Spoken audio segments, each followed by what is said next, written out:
Hello, everybody. I'm doing a photography portfolio critique by artist Brett Shelby.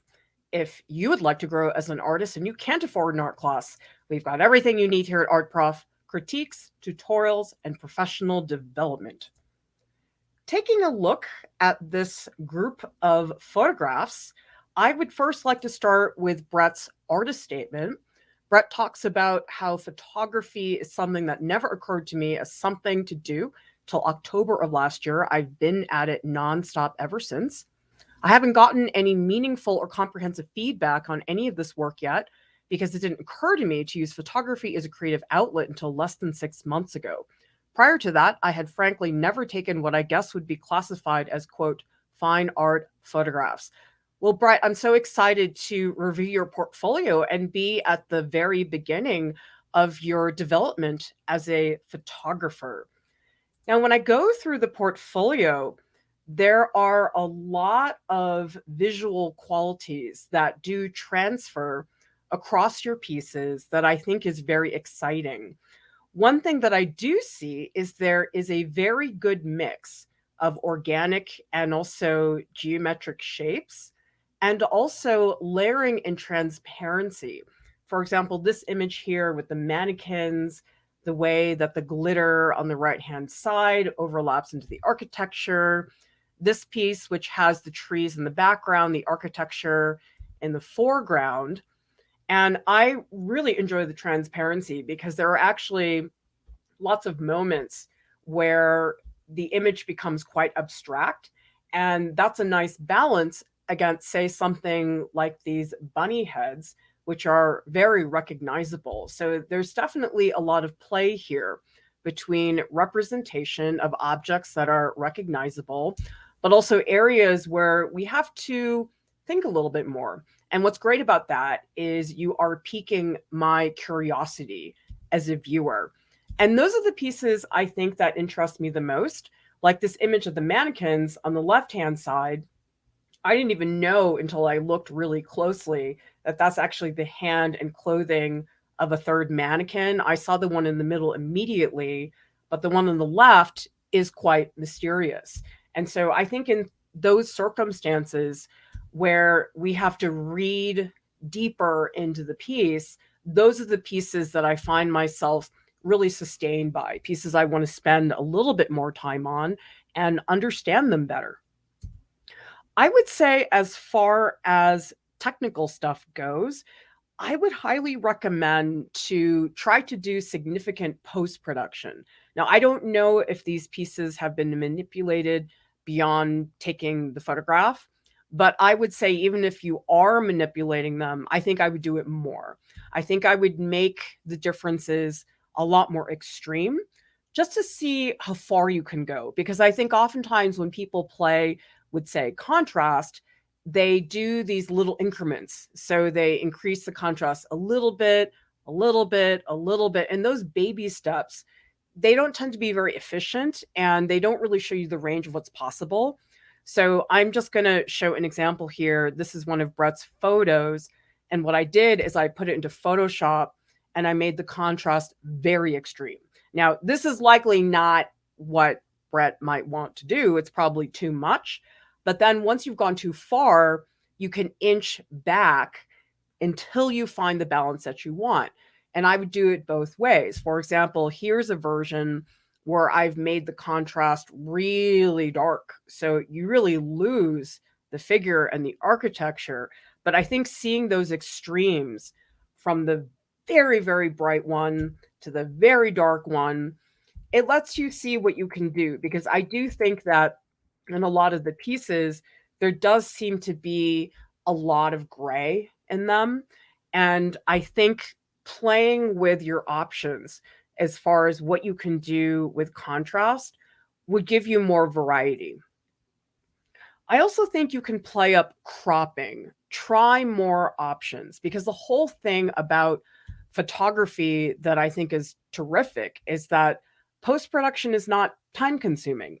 Changing these levels of contrast and also cropping. So, for example, this piece of the construction workers has a beautiful tilt to it that I really enjoy. But it is a pretty complicated composition, which means it has a lot of potential for how you can break it up in terms of cropping. So, for example, look at what happens if I crop really extremely to the lower right-hand corner.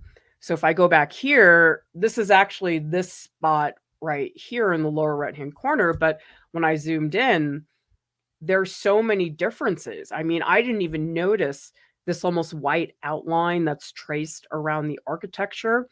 In this image, you miss that because it's such a tiny piece of the composition. I mean, a photo like this, there's endless possibilities for cropping. And this is a tiny sliver of that composition, but it goes to show that you don't need a lot to make a engaging composition. Now, here's the opposite extreme where we just have one figure, and the vast majority of this is the sky. It's kind of incredible that you can get an image like this and an image like this from this image. And I would love to see that exploration more because I think that right now, a lot of the scale in a lot of your pieces is fairly similar. For example, a lot of your figures do tend to be on the smaller side. This one is a little bit bigger, but in some of these other pieces, the figures are fairly small in scale. I'd like to see you play with really zooming in on a scene or a person or an object because there is this average distance that tends to be present in a lot of the photographs. I think that especially if you're just getting started with photography, and I'm so thrilled that you are really digging into it, you have to take big leaps. When you change something, make a huge change. Don't make a small one. And that is going to cover a lot of ground for you. It's going to give you more of a sense of what's possible as opposed to making small incremental changes. I would also recommend to be more conscious of when you choose to focus something or not. For example, what gets tricky about photography is there is a whole technical aspect to that. For example, focus is such a critical part of how a photograph is shot. And I don't know what kind of camera you're using, but in this piece with the figure in the foreground, the figure is actually quite out of focus and it looks like the focus is on the trees. And you just want to make sure whatever you do with focus, that it looks deliberate and it doesn't come across as a technical mistake. Now, there's a very fine line between the two. There's nothing that really is super concrete that you can point to. But my first impression when I saw this photo is that maybe you meant to have the figure be the main event, but because the focus wasn't on the figure, we went past the figure and focused on the trees instead. I mean, part of it also is subject matter because for a lot of people, if they take a photo of a place and there's a person in it, most of the time the person is meant to be the main subject in the scene. Now, on the flip side of that, this piece does not have really sharp focus really anywhere. But the thing is, I'm okay with it because the right-hand side is so blurry. And yet I don't really care about that. I don't read that as a technical mistake because what I really see is this cascade of patterns. And whether it's in focus or not doesn't really bother me that much. And so I would just try to be really conscious of that because there are some amazing things you can do with things being out of focus and being in focus. For example, in this piece, I actually do like that this part of the rear view window is quite fuzzy because we can see past that and then we really travel backwards into this space. So here's a circumstance where I think the object that's out of focus really does work well. But in some of the other areas, like I think this one, it is quite blurry up here at the top. And that's where, again, post-production can help you. I think in that area, I actually want it more blurry because it has this beautiful feeling of light and atmosphere.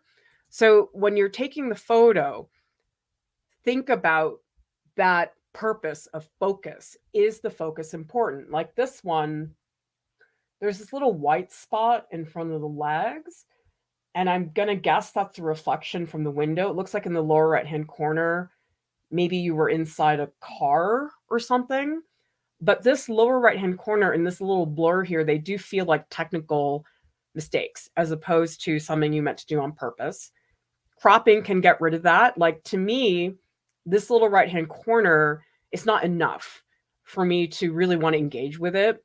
Whereas I think in some of the earlier pieces, like this one, the blurry rear view window, like this is so right there. I mean, you're really letting us engage with it. Whereas in the other one, just this little sliver here, it's not doing you a lot of favors. So that's probably a circumstance where you would want to actually go in and crop that out. Maybe shoot many more photos, get the one that really doesn't have this blotch of white. I don't know how many photos you're shooting, but I do know a lot of photographers that I know. For a lot of them, quantity is such a big difference because you could shoot this scene and just click the camera 50 times, and each one will be a little bit different from each other. So I think a lot of photography is just having so many options. A lot of times people shoot a photo and they just shoot it once.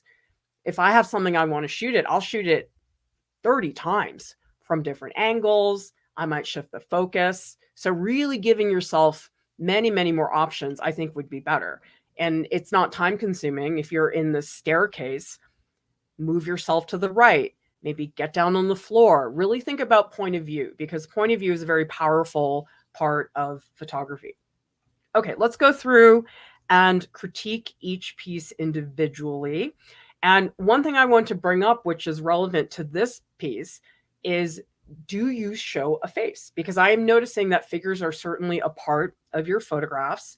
And I will say an image like this, where we don't see the face, but we do have the presence of a figure, I think is actually more compelling than this piece because the figure, they are right there. And there's not a lot of mystery to that. The fact that this figure has their back to us, it makes that figure a little bit less straightforward and it makes us think a little bit more. So I might consider, you could even deliberately say to yourself, you know what, I'm going to deliberately hide faces. Like same thing here. The apparatus is blocking the face. This piece here where the figure is turning away from us, because I think faces are tough to work with. It doesn't seem to me like the faces are that important to you. So if you can think more intentionally about not showing the faces on purpose, I think that might work well. Composition wise, I think this one's pretty symmetrical, and certainly symmetrical compositions can work. But I think in this case, it does make the scene feel a little bit more static. I mean, a staircase has so many wonderful dramatic angles and diagonals, and you can do all kinds of things with it. But I do feel like this is me just seeing the staircase and then showing eye level. Eye level tends to be rather plain because that's how we engage with the world. We walk around, we see things at eye level.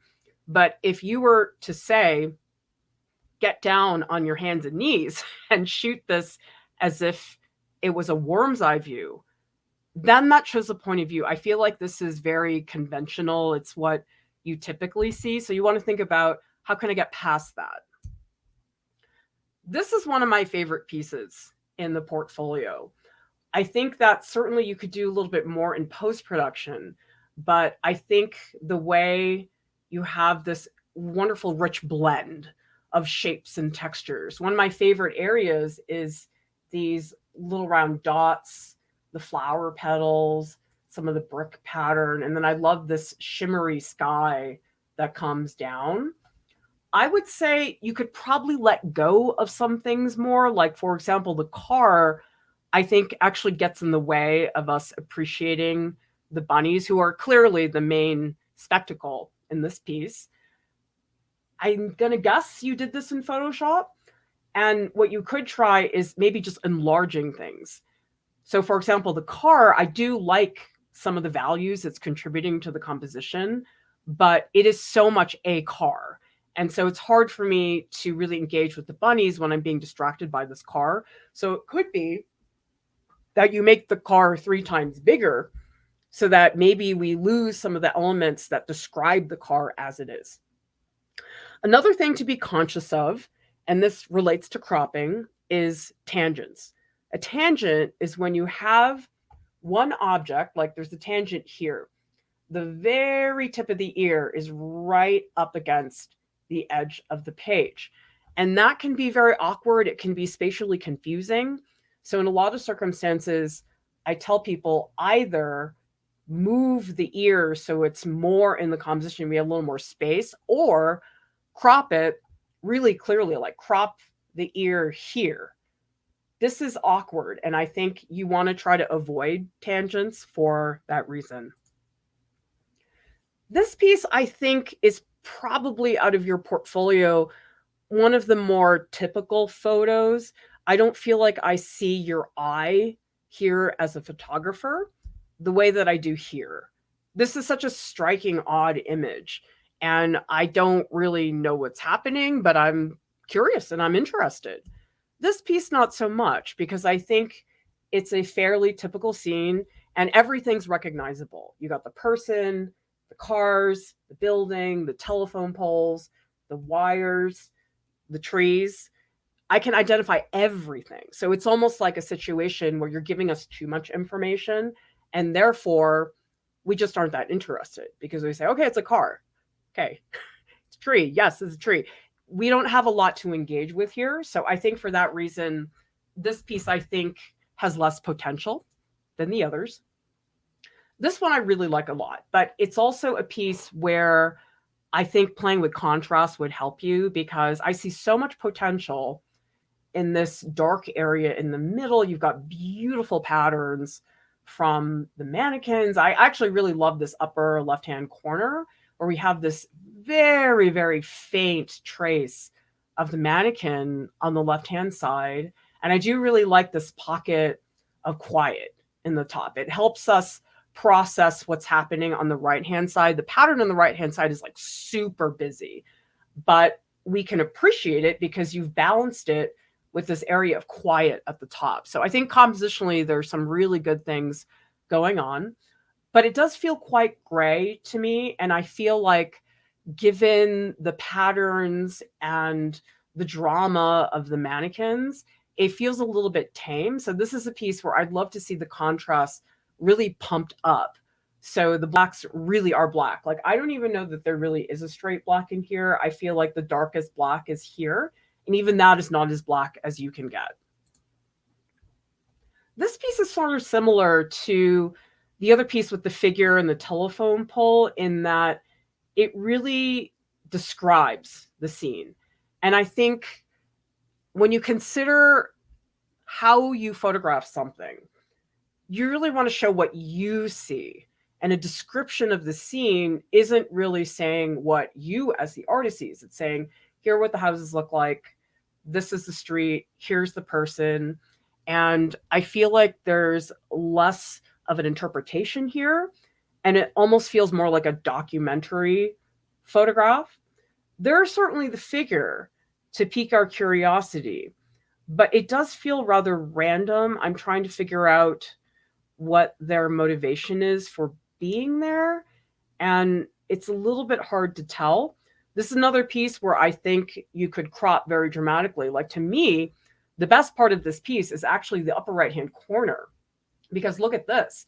You've got the telephone pole wires, and they are intersecting with this tree to the point that there are actually a bunch of wires, and I'm like not sure if they are part of the tree or part of the wires, and just beautiful things happening in this upper right-hand corner. So this is, again, where if you can get rid of parts of the piece that aren't really helping, it's very helpful, because the houses in this piece, they're so dominant that I actually didn't really notice the upper right-hand corner until I really spent some time looking at it.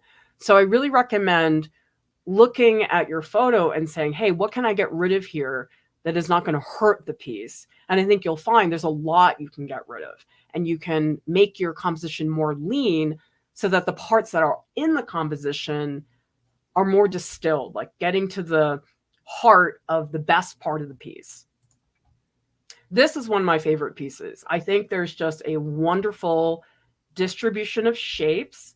You've got a wonderful range of scale. For example, this tire.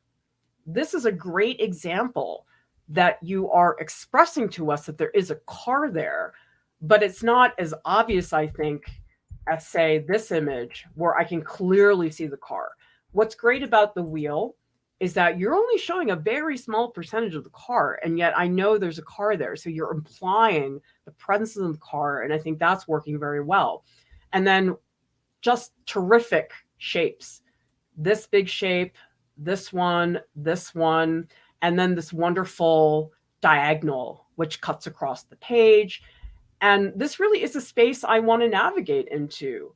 I really feel like I'm traveling back there. I like this little figure that's so small into the distance. So just a really effective use of abstract shapes that still tell us what's happening, but it doesn't describe the scene. Like if you had zoomed way out and we could see everything, we could see the other car, I don't think I'd be as interested. So I think this piece is a great example that you can actually end up saying more when you show less. And that is a concept that I think would be good to apply in more of your pieces. You can explore it with cropping as well.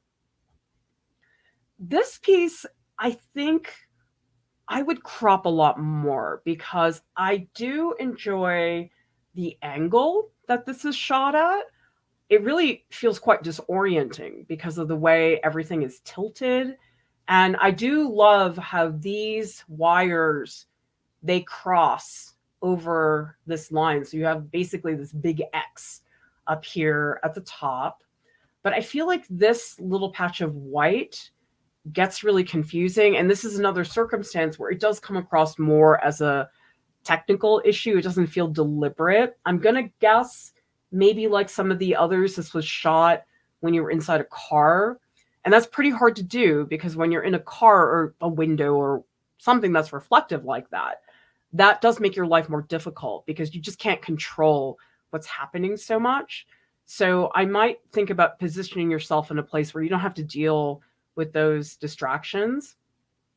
But I think what's happening here is I'm really excited about the right-hand side, the lower right-hand corner, but I feel like this bright light, I don't think it's visually as engaging as what's happening on the right-hand side, but it's also calling so much attention to itself. Like I can't look at the photo and not go straight for that light. So I'd be curious if you actually cropped the light out, that maybe you would have a very beautiful, subtle image on the right-hand side.